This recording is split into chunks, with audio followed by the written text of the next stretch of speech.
so it seems that Iizuka has finally entered the La La Land, because the shit he's saying right now, it's like he doesn't even understand this franchise at all. It's actually like, I'm laughing, but I'm actually crying at the same time, because this is actually hilarious. He talks about Sonic Frontiers, he talks about the franchise and what the fans want, and he talks about adventure, you know, like remakes and SA3. Oh my god, the things he is saying today.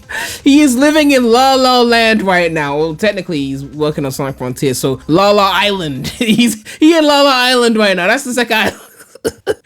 So we're gonna get to all of this right now, but if you haven't subscribed to the channel already, please make sure to subscribe. We are trying to hit 100,000 subscribers and hopefully 7,000 subscribers before Sonic Frontiers comes out. So we've got this new Iizuka interview, and it's in this article from Video Games Chronicle, and it says Sonic Frontiers interview, fans don't yet understand what this new gameplay is. Sonic team head Takashi Iizuka discusses the mixed reaction to the game, Sonic Adventure 3 ideas, and more. And yes, he did talk about the delay thing before, which I covered in a previous video, but that's not what we're going to be covering today. There's parts of the interview that re-say things from the delay topic and the mixed reaction, but there's new information here that we need to talk about. Sega Sonic team has been forced into defense mode this month. The Sonic team got into the defense squad after reveal videos for its next game elicited a surprisingly mixed response from some fans. Now I want to bring this up because again, this wasn't in the delay thing from before, so it's a bit more clarification. It says here, of course the game is not finished and a lot of fans were picking out technical issues from the footage you released. Do you think you'll be able to improve those issues by release? Iizuka says, regarding the technical bugs people are talking about, we're in development right now and we are moving into the debug stage. So some of these issues which may be bugs that people are looking at are going to be dealt with. The game is polished and playable, but we are in that finalization mode. As we always saw from the gameplay, like the newer gameplay, it's clear that they are improving the game in terms of the polish. It's not like the game will start looking or playing different. We're in the cleaning up mode right now and getting the game where it needs to be in order to submit it for certification. So what we're showing isn't necessarily a super early development build, but we do realize people are pointing out bugs that will be ironed out in the debug process. It can obviously be fantastic to have such a historic fan base, and its passion is clear to see here, but it can also be a challenge to satisfy it. Sonic has been around for 32 years, and I believe that's because of the fans and all of the support that they've given the character and the brand. My job as a game developer is to go out there and make games, but I realize there are many other things people like about Sonic, such as movies, TV shows, or comics. So we want to make sure that moving forward, we're still delivering content outside of the games that get fans excited. You've been doing a good job of that. It's the games that we need to be focusing on right now. Since your last major game, the two Sonic movies have released and been hugely successful. Do you think that has in turn raised expectations for the games? Because of the success of the movies, we're finding that we're reaching into this wider audience of people who maybe never played the games before or don't play them that much. It's this wider group of fans who we need to start now making content for. Honestly, it makes us all very happy because we have more people now that we can bring content to. It is a challenge though, because we have maybe new gamers or people who haven't played previous Sonic games, so we don't think we can go out there with one single game that will make the entire audience excited. Okay, that part he's on the same page. Like, not everyone wants the same game. We've got different groups of fans. Okay, so far so good. We do realize, and this is our strategy, that Sonic Origins, which is a 2D side-scrolling game, is going to be really liked by some people, so we're delivering that to the audience, and fans that want that content are going to get it. There will be other fans who are expecting a 3D action game that's more serious,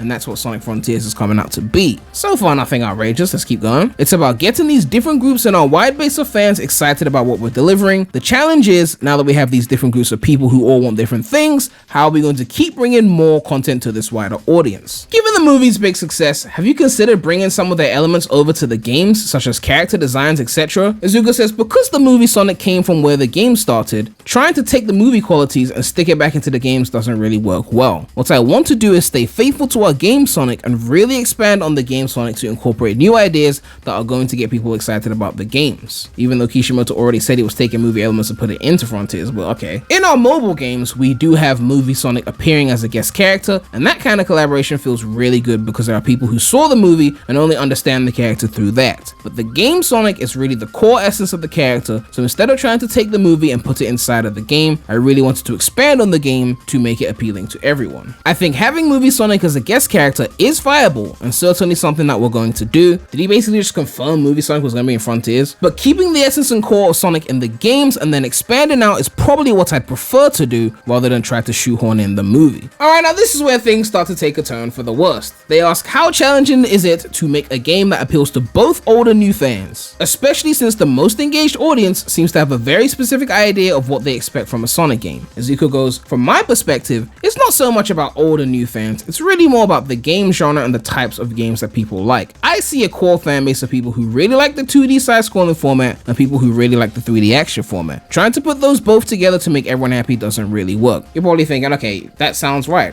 He hasn't said anything ridiculous. Let's keep going. Young kids are going to be more into the 2D side-scrolling format, and they're not going to want the 3D action games. So I see things not really about old and new, but more about the different game genres people are attached to. For me, the only way to make those fans happy is to deliver the game formats that people want. 2017 was one of those examples, where we delivered Sonic Mania and Sonic Forces to the two different fan types in the same year, and everyone was happy.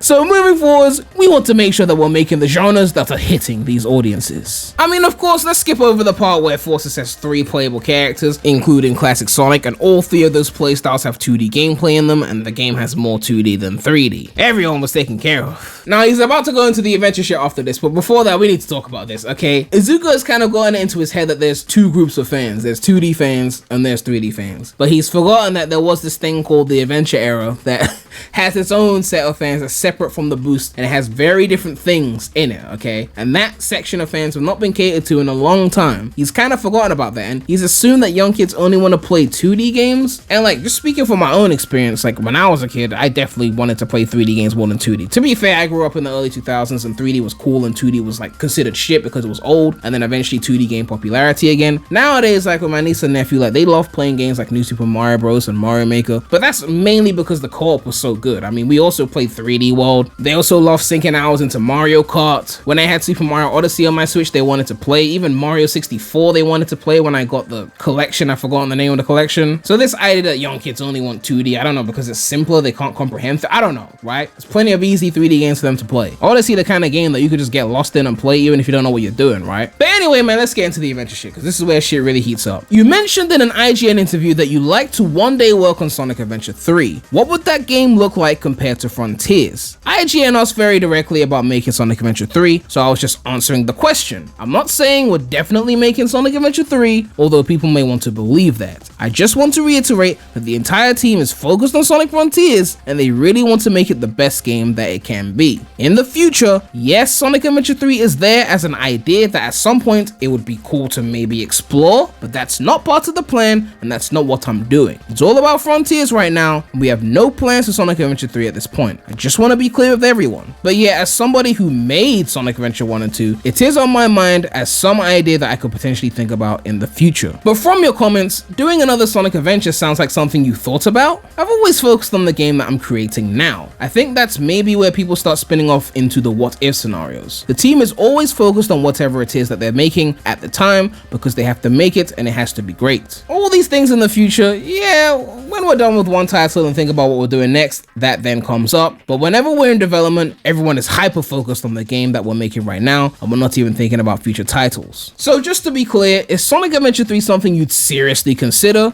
or was that just a frivolous comment? It was definitely adventure bait, and we know that. I want to be very direct and clear, we have no plans to make Sonic Adventure 3. I think this is what everyone gets stuck in the trap of. Whenever I say there's no plan, it's not happening, and then I follow up by stating that as somebody who was close to the adventure series, in the future, in this what if scenario, yeah, I think it could be cool to one day make a game in that adventure format for the future. That would be cool as an idea. I think people will respond to that by assuming that I'm making it. But we have no plans to do that. If you ask me if it would be cool to do in the future, yeah, it would be cool, but maybe people are reading a bit too much into what I say. I mean, it's not like you're the head of Sonic team where saying things about Sonic would be something that we would take serious. If you say something, I guess we should just ignore it, right? Because, you know, you're only the head of the team, right? I mean, to be fair, you did say classic Sonic wouldn't return after generations. Maybe we shouldn't be taking what you say as gospel, you know? It's not like you should just watch what you say and make sure you don't get people's hopes up. No, that's our responsibility to just not read into things that you're saying in interviews. I'm sure if Miyamoto just came out in an interview and said, we want to remake Super Mario Galaxy at some point, no one will look into that. They'll just completely ignore it and see it as a frivolous comment, right? Now for the real kicker. Would you consider remastering the adventure games? Other platformer series have enjoyed success recently with re-releases, such as Crash Bandicoot and Spyro, which again, Crash 4 is coming to Steam based on that recent leak that they found on the Steam database. I'm so getting ready to buy that. Anyway, as somebody who made the adventure series, he likes to brag about how he made this series, but you don't want to do shit with it.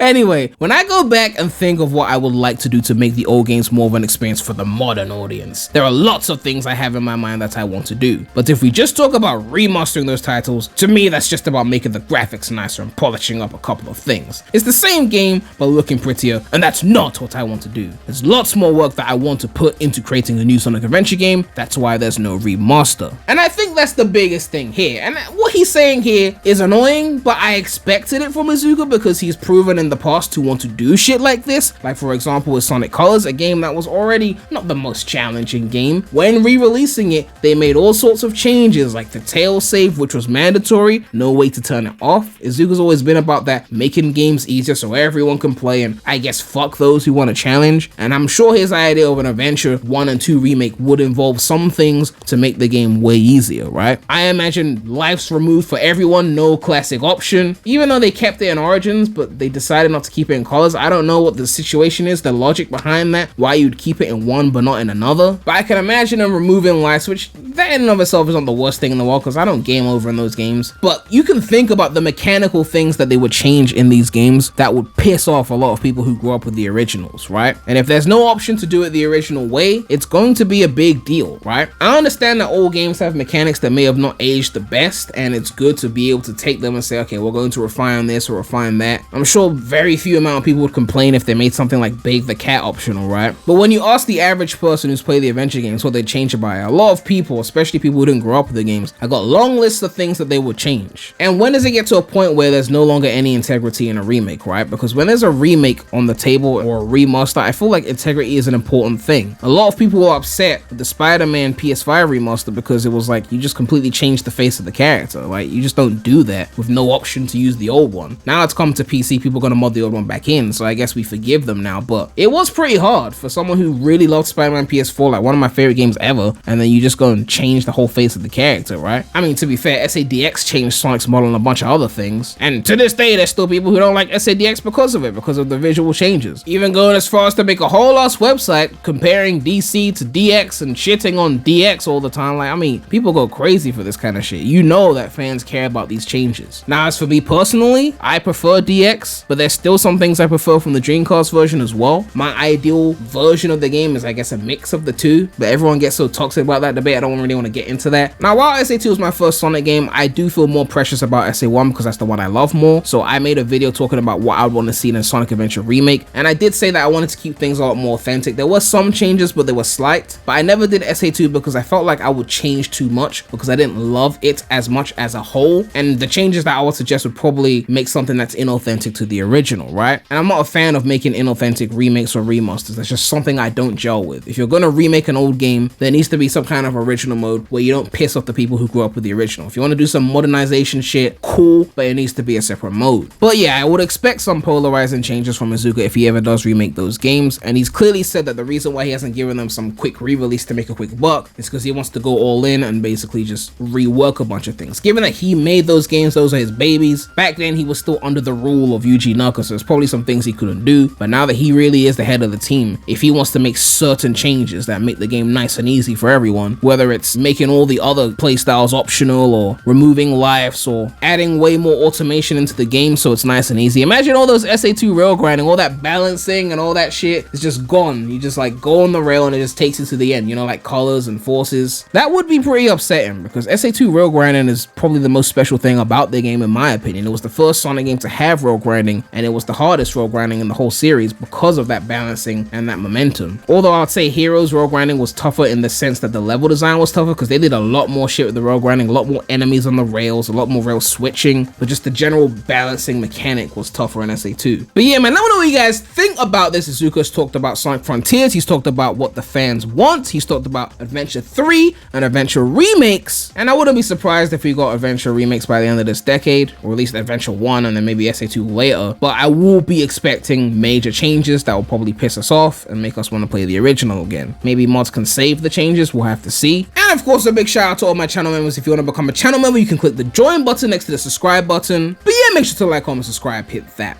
bell. Make sure to check out the non-Sonic channel, the link will be in the description. But that's all I have to say right now, so Remy out.